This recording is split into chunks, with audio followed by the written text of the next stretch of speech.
Nous ne voulons pas que tu gâches la journée spéciale de ta sœur, a texté maman. Ne te donne pas la peine de venir. J'ai répondu, pas de problème. La baby shower avait lieu dans leur domaine à la campagne. À 14 heures, un hélicoptère a atterri sur leur pelouse. La sécurité a essayé de l'arrêter.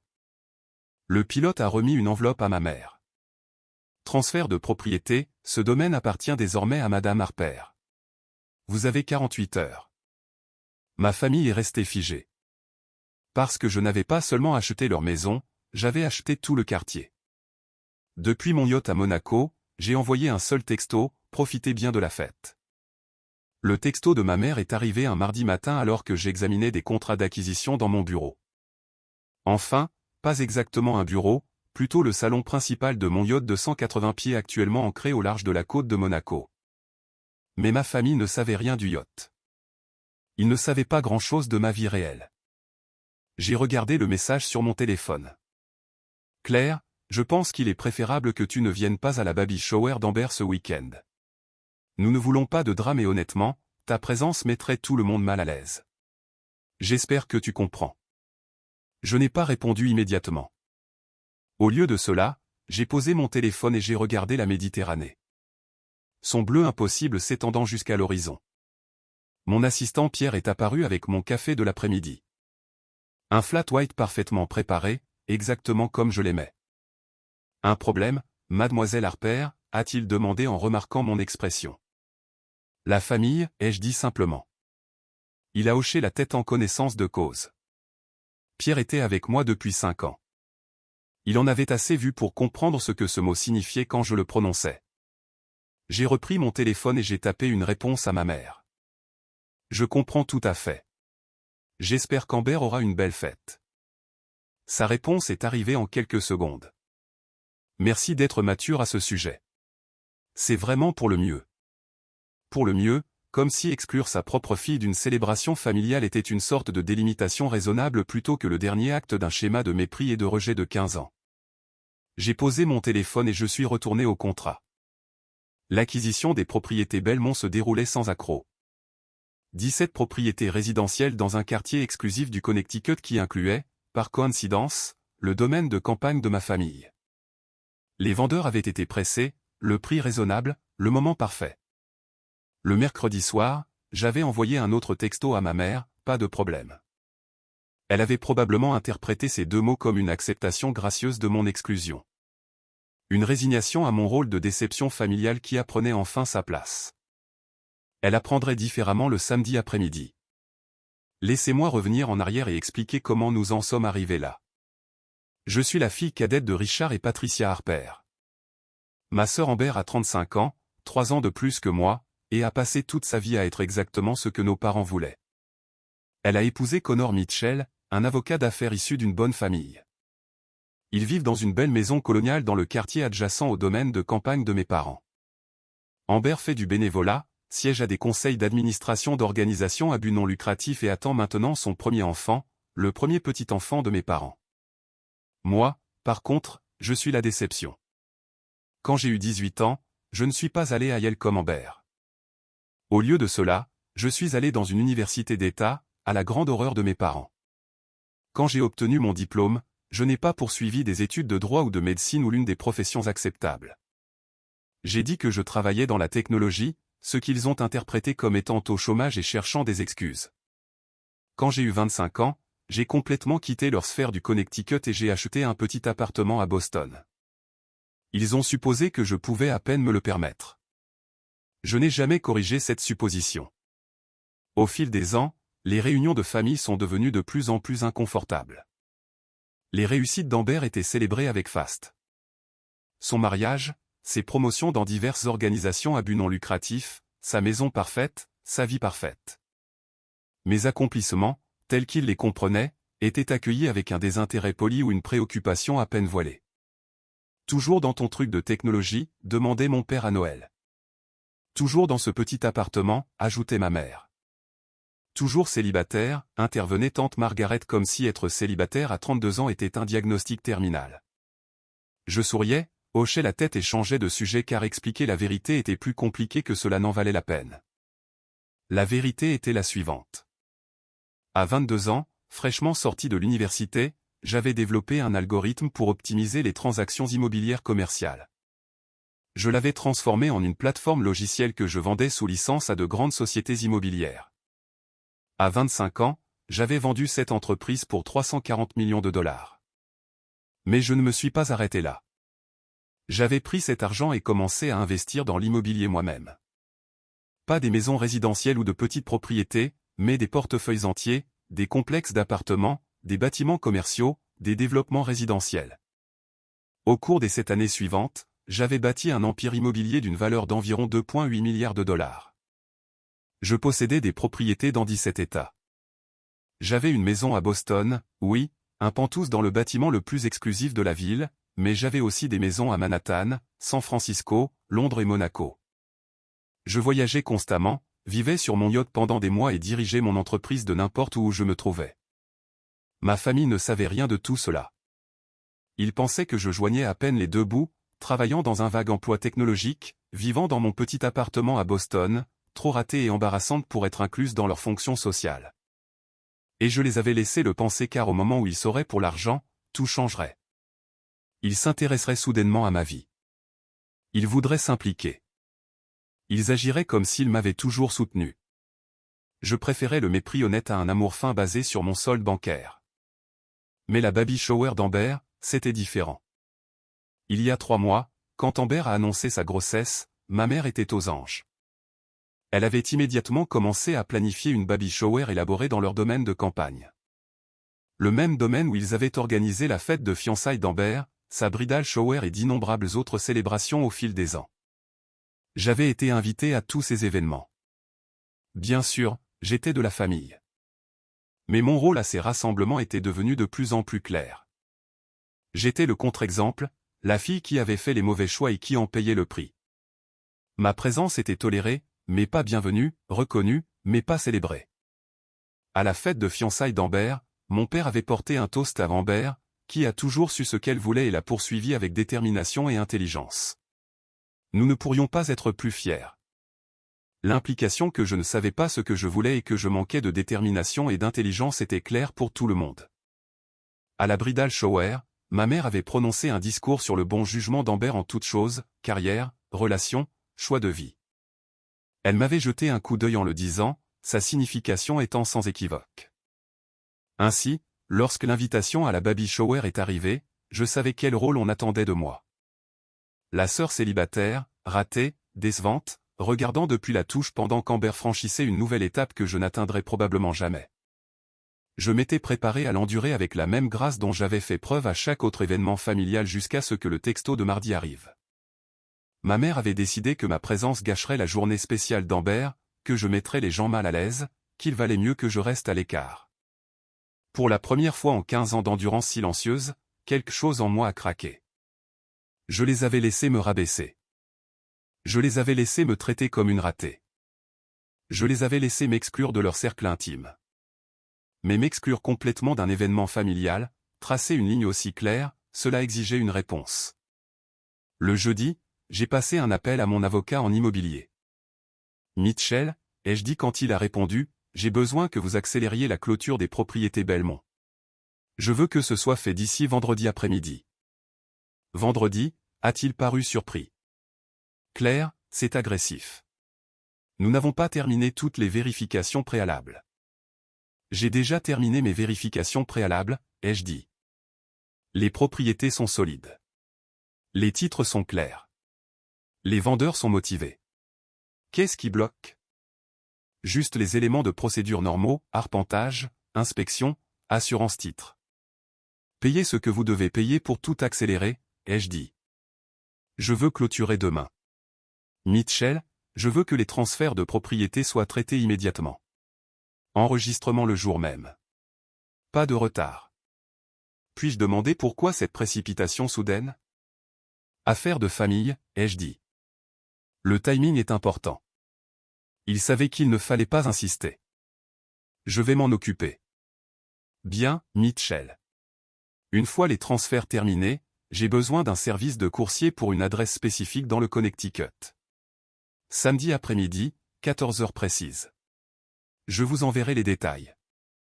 Un service de coursier pour des transferts de propriété? Il semblait perplexe. Ne serait-il pas plus simple de... Je veux qu'il soit livré en main propre, ai-je dit. Par hélicoptère. Il y a eu une longue pause. Par hélicoptère. Je veux faire impression, ai-je dit. Pouvez-vous arranger cela? Oui. Oui, je peux arranger cela.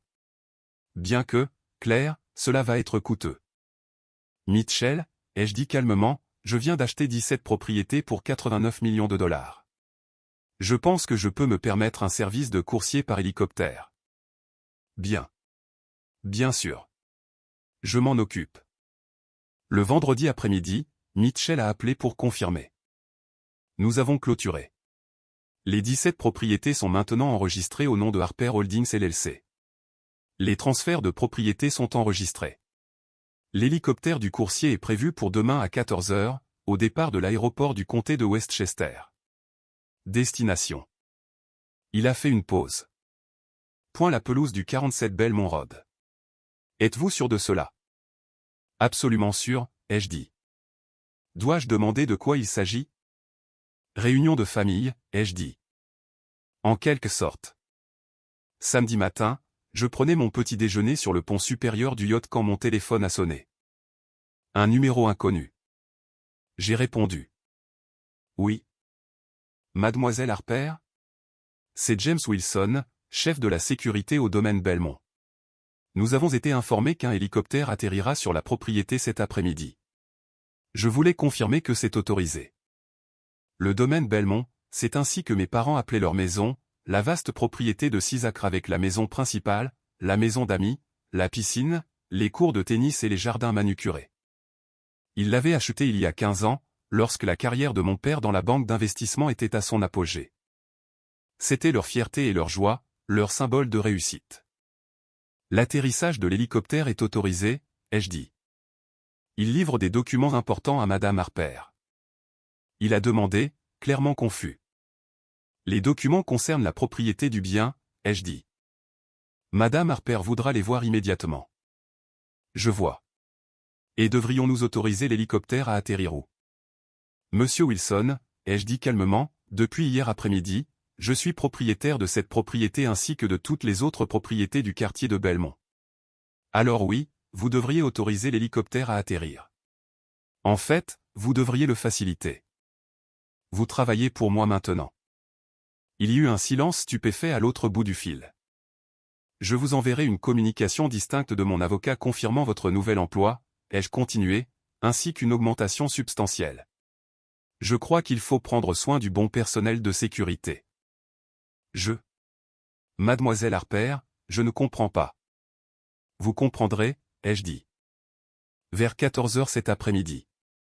Je compte sur vous pour gérer la situation de manière professionnelle. Oui, madame, a-t-il dit, semblant toujours sous le choc. Après avoir raccroché, Pierre est apparu avec plus de café. L'agent de sécurité, a-t-il observé. Il semblait confus. Il ne sera pas le seul, ai-je dit. À 13h45, heure de Monaco, 7h45 au Connecticut, j'ai reçu un texto de Mitchell. L'hélicoptère est en l'air. Heure d'arrivée prévue dans 45 minutes, heure locale. Le pilote a l'enveloppe. C'est soit brillant, soit insensé. J'ai répondu par texto, pourquoi pas les deux? À 14 h, heure du Connecticut, j'étais sur le pont supérieur du yacht avec une coupe de champagne, mon téléphone à la main, attendant. Je n'ai pas eu à attendre longtemps. À 14h03, mon téléphone a sonné. Ma mère. Je l'ai laissé sonner 4 fois avant de répondre. Bonjour, mère. Claire. Sa voix était stridente, une panique à peine contrôlée. Que as-tu fait? Je suis désolé. Quoi? L'hélicoptère. L'acte de propriété. Claire. Qu'est-ce que c'est? Que se passe-t-il? En arrière-plan, j'entendais le chaos. Plusieurs voix. Quelqu'un qui pleurait. Le bruit sourd distinctif des rotors d'hélicoptère. Je ne suis pas sûr de ce que tu veux dire, ai-je dit calmement. Je suis à Monaco. Comment saurais-je ce qui se passe à la baby shower d'Amber? Ne joue pas à des jeux avec moi, a-t-elle sifflé. Un hélicoptère vient d'atterrir sur notre pelouse en plein milieu de la fête. La sécurité a essayé de l'arrêter, mais le pilote a dit qu'il était autorisé. Il m'a remis une enveloppe avec des documents légaux. Oh, le transfert de propriété, ai-je dit. Oui, cela aurait dû être livré à peu près maintenant. Y a-t-il un problème? Un problème? Claire, ces documents disent que tu possèdes notre maison. Je possède bien votre maison, ai-je confirmé, depuis hier après-midi, ainsi que les 17 propriétés du quartier de Belmont. C'était une acquisition de portefeuille. Très bon investissement. En fait, les propriétés étaient sous-évaluées. C'est insensé. C'est. Tu ne peux pas juste. Je le peux, en fait, et je l'ai fait. Les ventes étaient toutes entre un vendeur consentant et un acheteur consentant. Des transferts de titres légaux, correctement enregistrés. Votre ancien propriétaire, le Belmont Trust, était heureux de vendre. Il cherchait un acheteur depuis des mois. Propriétaire, a-t-elle répété, la voix étranglée. Nous possédons cette propriété. Non, mère, vous ne la possédez pas. Vous la louez au Belmont Trust depuis 15 ans. Vous avez sûrement lu vos documents de logement. Le silence à l'autre bout du fil m'a dit qu'elle ne l'avait pas fait. Ils avaient été si excités par le domaine de campagne qu'ils n'avaient jamais pris la peine de vérifier s'ils le possédaient réellement ou s'ils n'étaient que des locataires à long terme avec une option d'achat qu'ils n'avaient jamais exercée. Le transfert de propriété, ai-je continué agréablement, transfère officiellement la propriété du Belmont Trust à Harper Holdings LLC, ma société, ce qui signifie que depuis hier, je suis votre propriétaire. Tu ne peux pas nous expulser, a-t-elle dit, mais sa voix vacillait. Nous avons des droits. Nous avons un bail. Votre bail a expiré il y a 6 mois, ai-je dit. Vous êtes en location au mois depuis lors, ce qui signifie que je peux résilier votre bail avec un préavis de 30 jours. Bien que je sois généreuse en vous donnant 48 heures pour quitter les lieux. 48 heures. C'est dans l'enveloppe que le pilote a livré. Un avis d'expulsion formel signé par mes avocats, déposé auprès du comté. Vous avez jusqu'à lundi à 14 heures pour retirer vos effets personnels. Après cela, tout ce qui restera sur la propriété deviendra ma propriété. Claire, c'est la maison de ton père, la maison de ta sœur, la maison de ton enfance. La maison de mon enfance? J'ai ri, et j'ai entendu l'amertume dans mon rire. Mère, j'ai vécu ici pendant 2 ans au lycée avant que vous ne m'envoyiez en pension. Amber a vécu ici jusqu'à ses 25 ans. Ce n'a jamais été ma maison. C'était la maison d'Amber. Tout comme tout le reste a toujours été à Amber. Ce n'est pas juste. Ce qui n'est pas juste, ai-je interrompu, ma voix plus dure maintenant, c'est d'envoyer un texto à sa fille pour lui dire qu'elle n'est pas la bienvenue à la baby shower de sa sœur. Ce qui n'est pas juste, c'est de passer 15 ans à me traiter comme une source d'embarras parce que je n'ai pas suivi votre scénario de vie approuvé. Ce qui n'est pas juste, c'est de m'exclure des événements familiaux tout en acceptant mes cadeaux de Noël et d'anniversaire et en prétendant que je n'existe pas, sauf quand cela vous arrange. Nous n'avons jamais. Si. Vous l'avez fait. Constamment. Et je vous ai laissé faire parce que je pensais qu'un jour vous me verriez pour qui je suis vraiment au lieu de la personne que vous aviez décidé que j'étais. Mais vous ne le ferez pas. Vous ne le pouvez pas. Vous êtes tellement investi dans le récit selon lequel Amber est la réussite et je suis l'échec que vous ne pouvez rien voir d'autre. Il y avait du bruit en arrière-plan. La voix de mon père demandant ce qui se passait. Est-ce à propos de la baby shower, a demandé ma mère, et elle semblait réellement confuse. Claire, si tu voulais venir à ce point, tu aurais pu le dire. Il ne s'agit pas de vouloir venir, ai-je dit, et ma patience a finalement craqué. Il s'agit d'être une famille, d'être incluse, d'être traitée comme si je comptais. Mais je ne compte pas pour vous. Je n'ai jamais compté. Alors très bien. Vous ne voulez pas de moi à vos événements. Vous n'aurez pas vos événements dans des propriétés que je possède. Claire, s'il te plaît. L'avis d'expulsion est légal et contraignant, ai-je dit. Vous avez 48 heures. Je vous suggère de commencer à faire vos cartons. J'ai raccroché. Pendant un moment, je suis restée assise, regardant la Méditerranée, le cœur battant. Pierre est apparu à côté de moi avec du champagne frais. Alors, a-t-il demandé. Elle est contrariée, ai-je dit. J'imagine. Mon téléphone a recommencé à sonner. Ma mère. J'ai refusé l'appel. Il a sonné de nouveau immédiatement. Mon père cette fois. Refusé. Puis Amber, puis de nouveau ma mère, puis ma tante Margaret, puis Connor, le mari d'Amber. Je les ai tous refusés et j'ai ouvert les messages textes de mon téléphone. Nous ne voulons pas que tu gâches la journée spéciale de ta sœur. Ma mère avait texté mardi. J'ai cherché son numéro et j'ai tapé « Profitez bien de la fête ». Puis j'ai mis mon téléphone en silencieux et je suis retourné à mon champagne. Au cours des 6 heures suivantes, mon téléphone a accumulé 47 appels manqués et 63 messages textes. Je n'en ai lu aucun.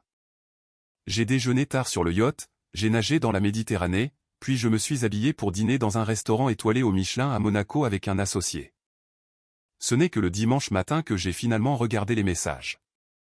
Ma mère, Claire, s'il te plaît, rappelle-moi. Nous devons en parler. Tu ne peux pas simplement jeter ta famille hors de leur maison. Mon père, c'est inacceptable. J'appelle mon avocat. Ces papiers d'expulsion ne tiendront pas devant un tribunal. Amber, je ne comprends pas ce qui se passe. Maman dit que tu as acheté notre maison. Claire, qu'est-ce qui se passe? Connor, Claire, je suis avocat. J'ai examiné les documents. Ils sont légaux, mais c'est excessif. Pouvons-nous s'il te plaît en parler raisonnablement? Tante Margaret, Claire Elizabeth Harper, je ne sais pas ce que tu crois faire, mais c'est la famille. On ne traite pas la famille de cette façon. Et puis, vers minuit, heure du Connecticut, un message de mon père qui m'a fait sourire. J'ai parlé à mon avocat. Il a confirmé que tout est légal. Tu possèdes réellement les propriétés. Je ne comprends pas. Comment as-tu? Quand as-tu? Claire, je pense que nous devons avoir une conversation sérieuse sur ta situation. Ma situation? Même maintenant, il ne pouvait pas le dire directement. Ne pouvait pas admettre que sa fille ratée venait de lui acheter sa maison sous son nez. J'ai fait du café et je l'ai apporté sur le pont supérieur. La Méditerranée était calme. Le soleil du matin transformait l'eau en or. Ça allait être une belle journée. J'ai répondu à mon père par texto. Je suis disposé à discuter des termes du bail, mais nous le ferons selon mon calendrier et mes conditions. Sa réponse est arrivée immédiatement.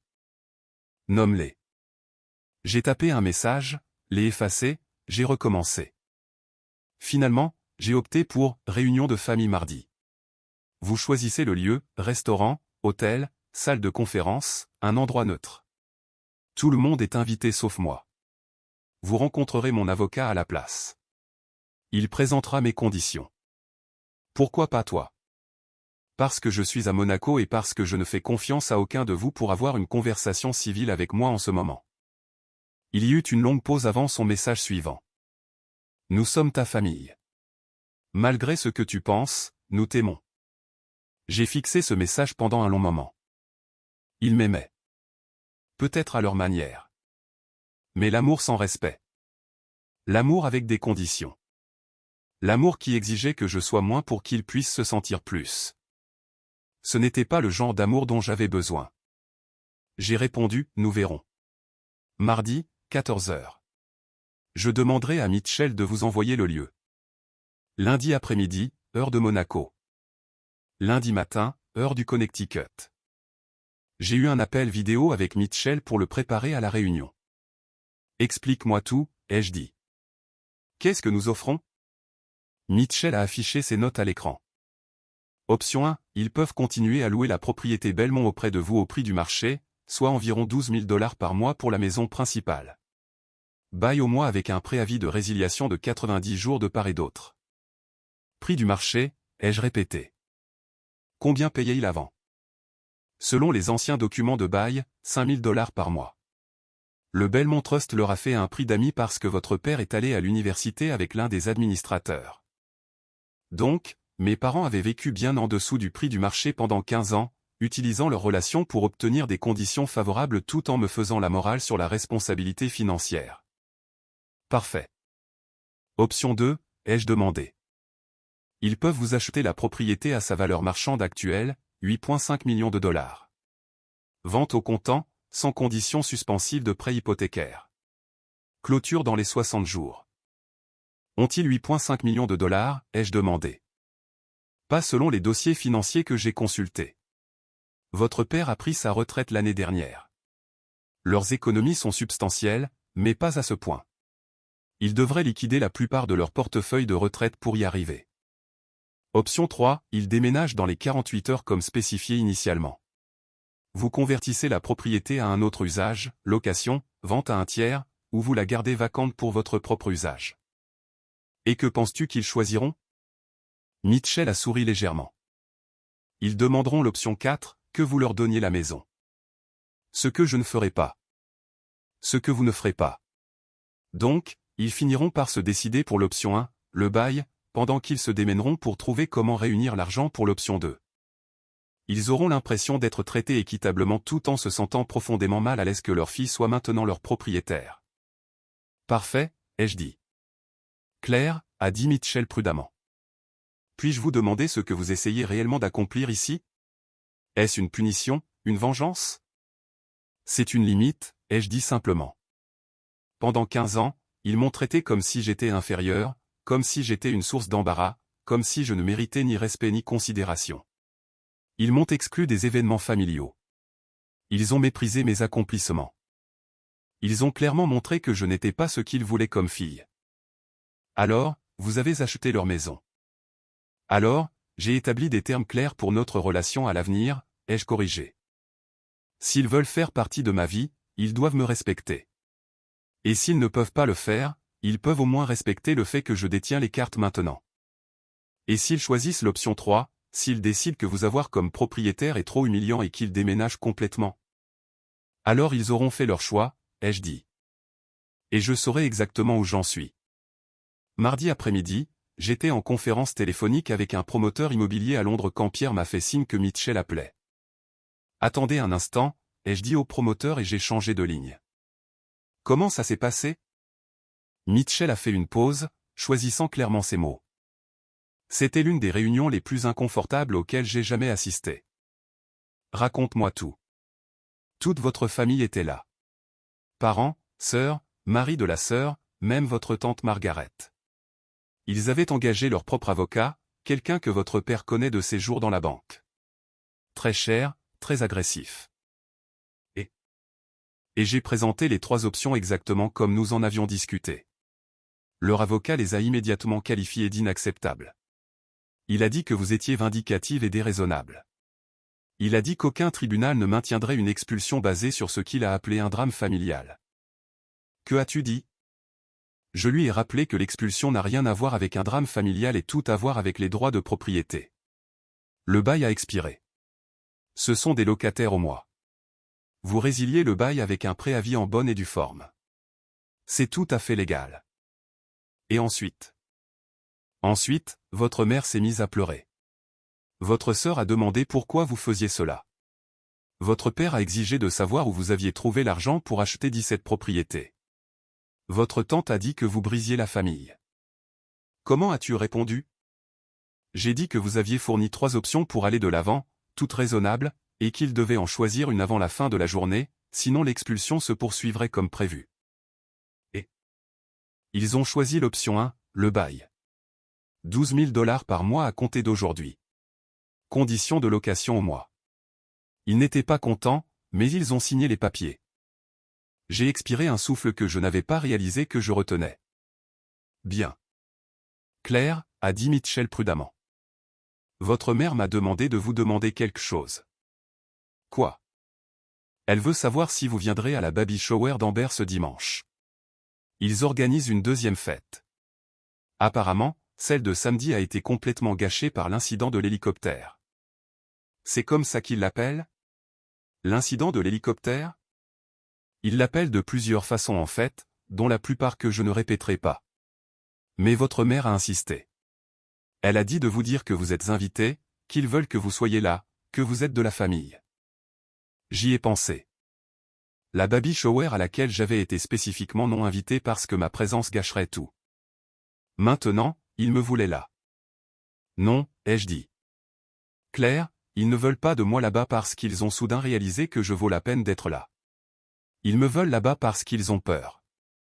Parce qu'ils doivent apaiser leur propriétaire. Parce qu'ils réalisent enfin que je ne suis pas l'échec qu'ils pensaient que j'étais, et ils ont besoin de se recalibrer. Alors, que voulez-vous que je leur dise? Dis-leur. J'ai fait une pause, réfléchissant. Dis-leur que je viendrai à la baby shower à une condition. Quelle condition? Ma mère doit m'appeler personnellement. Pas de texto, pas d'email, pas de message par votre intermédiaire. Elle doit m'appeler et m'inviter elle-même. Et elle doit le penser sincèrement. Et si elle le fait? Alors je viendrai, ai-je dit. Et nous verrons si nous pouvons recommencer à zéro. L'appel est arrivé mercredi soir. Claire, a dit ma mère, et sa voix était différente de ce que je l'avais jamais entendu.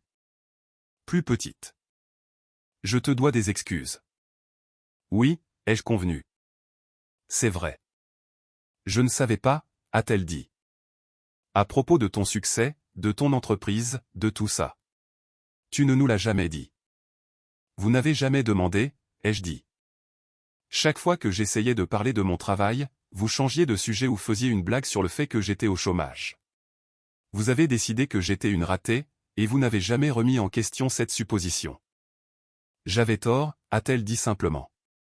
Nous avions tort. Ton père et moi, nous avons passé si longtemps à te comparer à Amber, à te mesurer à ce que nous pensions que le succès devrait être. Nous n'avons pas vu ce que tu construisais réellement. Parce que vous ne vouliez pas le voir, ai-je dit. Parce que c'était plus facile d'avoir une fille qui réussit et une fille décevante. Cela faisait paraître Amber meilleure. Cela vous faisait vous sentir mieux à propos des choix qu'elle a fait par rapport aux choix que j'ai faits. Ce n'est pas. Elle a commencé puis s'est arrêtée. Peut-être que c'est vrai.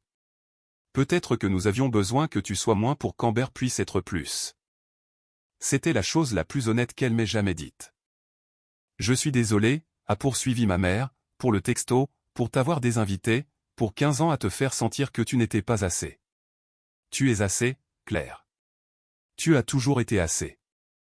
Nous ne pouvions tout simplement pas le voir. Parce que vous ne vouliez pas, ai-je répété. Parce que nous avions peur, a-t-elle dit, et sa voix s'est brisée. Tu étais si différente de ce que nous attendions. Tu n'as pas suivi le chemin que nous comprenions. Et au lieu de te faire confiance, au lieu de te soutenir, nous t'avons critiqué. Nous t'avons repoussé. Et maintenant tu possèdes notre maison, et tu es à Monaco, et tu es cette personne que nous ne connaissons même pas. Je suis la même personne que j'ai toujours été, ai-je dit. Vous n'avez simplement pas pris la peine de me connaître. Je veux le faire, a-t-elle dit. Je veux te connaître, la vraie toi. Pas la version que nous avons inventée. Viendras-tu à la baby shower dimanche, s'il te plaît? Non pas parce que tu es notre propriétaire, mais parce que tu es la sœur d'Amber, parce que tu es ma fille, parce que tu es de la famille. J'ai regardé la Méditerranée, pensant à la famille, à ce que cela signifiait, à ce que je voulais que cela signifie. Je viendrai, ai-je dit finalement. Mais maman, les choses sont différentes maintenant. Je ne vais pas prétendre être moins que ce que je suis pour mettre qui que ce soit à l'aise. Je ne vais pas cacher mon succès. Je ne vais plus jouer le rôle de la fille décevante. Je ne veux pas que tu le fasses, a-t-elle dit. Je veux que tu sois toi-même, qui que ce soit. Et, ai-je dit, alors je serai là. Dimanche, j'ai pris un vol commercial de Nice à JFK, puis un hélicoptère, le mien, pas un service de coursier, de Manhattan à Westchester. L'hélicoptère a atterri sur la pelouse du domaine Belmont à exactement 13h55. Cette fois, James Wilson, l'agent de sécurité, était prêt. Il a souri et a fait un signe de la main quand je suis sorti. Mademoiselle Harper, a-t-il dit. Bienvenue à la maison. Pas à la maison, ai-je corrigé. Juste en visite. Bien sûr, madame. Je me suis dirigé vers la maison principale en portant un cadeau. Une élégante couverture pour bébé que j'avais achetée à Monaco. En cachemire et incroyablement douce. Ma mère attendait à la porte. Claire, a-t-elle dit et m'a prise dans ses bras. Tu es venue. J'ai dit que je le ferais. Nous sommes entrés dans la maison ensemble. Le salon était plein de gens, famille, amis, collègues d'Amber. Ils se sont tous tournés pour me regarder quand je suis entré, des chuchotements parcourant la foule. Tout le monde, a dit ma mère d'une voix forte. Je crois que la plupart d'entre vous connaissent ma fille Claire. Elle se joint à nous aujourd'hui. Les chuchotements se sont intensifiés. Je pouvais voir des gens sortir leur téléphone, probablement pour me chercher sur Google. À ce moment-là, la nouvelle s'était répandue sur ce qui s'était passé à la fête de samedi. Sur l'hélicoptère, l'avis d'expulsion, le fait que je possédais tout le quartier. Amber s'est approchée, son ventre de femme enceinte bien visible sous une robe fluide. Elle avait l'air nerveuse. Claire, a-t-elle dit. Je suis contente que tu sois venue. Félicitations, ai-je dit en lui tendant le cadeau. J'espère que toi et le bébé êtes en bonne santé. Nous le sommes. Claire, je. Elle a jeté un coup d'œil à toutes les personnes qui regardaient. Pouvons-nous parler en privé? Nous sommes sortis sur la terrasse, loin de la foule. Je suis désolé, a dit Amber immédiatement. Pour samedi, pour maman qui t'a désinvité, pour 15 ans à te traiter comme si tu étais moins importante que moi. Me traitais-tu de cette façon, ai-je demandé. Ou n'as-tu simplement pas remarqué que j'étais traité de cette façon? Elle a tressailli. Les deux, probablement. J'étais tellement concentré sur ma vie, mes réussites, mes étapes importantes. Je n'ai pas pensé à comment toute l'attention sur moi signifiait moins d'attention sur toi. Je n'ai pas pensé à comment maman et papa nous comparaient constamment, et j'étais toujours la gagnante de cette comparaison. Aimais-tu être la gagnante, ai-je demandé. Honnêtement, oui, a-t-elle admis. C'était agréable d'être la favorite, d'être celle dont ils étaient fiers. Je ne l'ai pas remis en question parce que le remettre en question aurait signifié abandonner cette position. Et maintenant? Maintenant, je me sens comme une idiote, a-t-elle dit. Ma petite sœur possède la maison de mes parents. Elle se déplace en hélicoptère et en yacht. Elle a bâti cet incroyable empire commercial, et je ne le savais même pas. Je me suis vanté de la carrière de Connor, de notre maison, de notre vie, et pendant tout ce temps, tu opérais à un niveau complètement différent. C'est ça qui te dérange, ai-je demandé. Que j'ai plus de succès que tu ne le pensais. Non, a-t-elle dit, et elle semblait sincèrement angoissée. Ce qui me dérange, c'est que je ne te connaissais pas. Que j'étais tellement absorbé par ma propre vie que je n'ai pas vu la tienne. Tu es ma sœur, Claire, et je t'ai traité comme du papier peint, comme un arrière-plan, comme si tu n'avais d'importance que par rapport à moi. C'est vrai, ai-je convenu. Je veux faire mieux, a-t-elle dit. Je veux vraiment te connaître. Pas parce que tu es riche ou puissante ou que tu possèdes la maison dans laquelle j'ai grandi. Parce que tu es ma sœur et que j'ai manqué 15 ans de relation avec toi. Je l'ai regardée, vraiment regardée. Elle avait toujours été la jolie, la posée, la fille parfaite. Mais en ce moment, elle ressemblait juste à une femme enceinte effrayée qui essayait de comprendre comment réparer quelque chose qu'elle avait cassé. Et, ai-je dit, nous pouvons recommencer à zéro. Mais Amber, tu dois comprendre quelque chose. Je ne vais pas rivaliser avec toi. Je ne vais pas me rabaisser pour te mettre à l'aise. Je ne vais pas jouer petit pour que tu puisses te sentir grande. Je ne veux pas que tu le fasses, a-t-elle dit. Je veux que nous soyons sœurs. De vraies sœurs, où nous pouvons toutes les deux être nous-mêmes. Alors nous verrons comment ça se passe, ai-je dit. Nous sommes rentrés à l'intérieur. La fête a continué, mais c'était différent maintenant.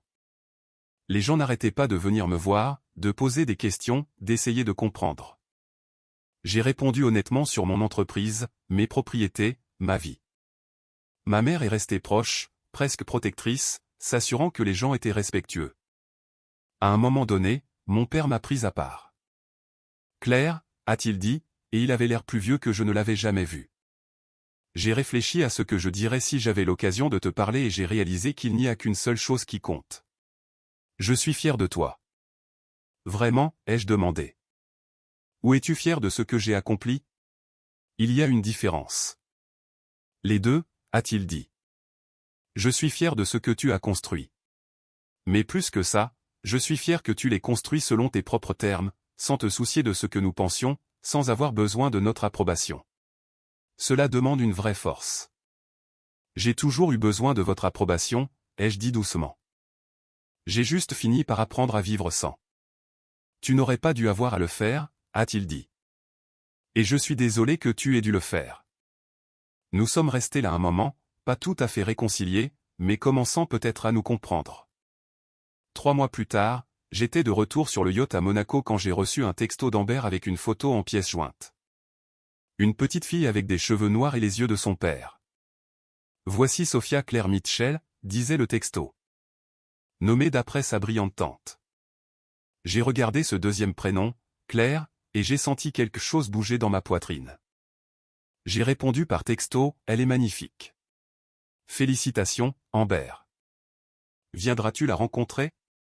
Nous serions ravis de te présenter ta nièce. J'ai regardé la Méditerranée, puis de nouveau mon téléphone. Je serai là la semaine prochaine, ai-je tapé. Garde-moi des câlins de bébé. Parce que c'est ce que faisaient les tantes. C'est ce que faisait la famille.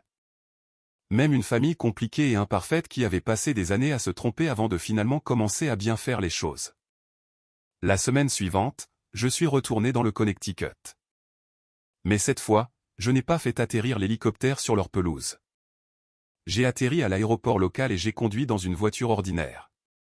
Enfin, une Tesla, mais quand même une voiture ordinaire. Mes parents étaient chez Amber avec la famille de Connor. Quand je suis entré en portant des cadeaux, ma mère m'a serré fort dans ses bras. « Merci d'être venu », a-t-elle dit. « Bien sûr », ai-je dit. « C'est ma nièce. » Amber a amené bébé Sophia et je l'ai tenue délicatement. Cette petite personne qui portait mon nom comme une partie du sien. « Elle est parfaite », ai-je dit. « Elle l'est », a convenu Amber. Et Claire, merci pour tout. Pour le rappel à l'ordre dont nous avions besoin, pour être revenu même après que nous t'ayons repoussé, pour nous avoir donné une autre chance. Nous sommes une famille, ai-je dit simplement. C'est ce que fait la famille. Plus tard, alors que j'étais assise dans le salon de la maison du quartier que je possédais, tenant ma nièce pendant que ma famille parlait et riait autour de moi, j'ai pensé au texto que ma mère avait envoyé tous ces mois plus tôt. Ne te donne pas la peine de venir. Et j'ai pensé à ma réponse. Pas de problème. Parce que ça n'avait pas été un problème. Je m'étais présenté quand même, mais selon mes propres termes, avec mes limites clairement établies, rendant impossible pour eux de continuer à me mépriser. Parfois, l'amour nécessitait un hélicoptère et un avis d'expulsion. Parfois, la famille exigeait que vous achetiez leur maison pour qu'ils vous voient. Parfois, la seule façon d'être incluse était de s'assurer absolument qu'ils ne pouvaient plus vous exclure. Était-ce dramatique? Oui. Était-ce excessif? Probablement. Mais était-ce efficace? J'ai regardé ma famille, ma nièce dans mes bras, ma mère me souriant avec une chaleur sincère, mon père hochant la tête avec un respect réel. Oui, ça avait été efficace. Et parfois avec la famille, c'était exactement ce dont on avait besoin.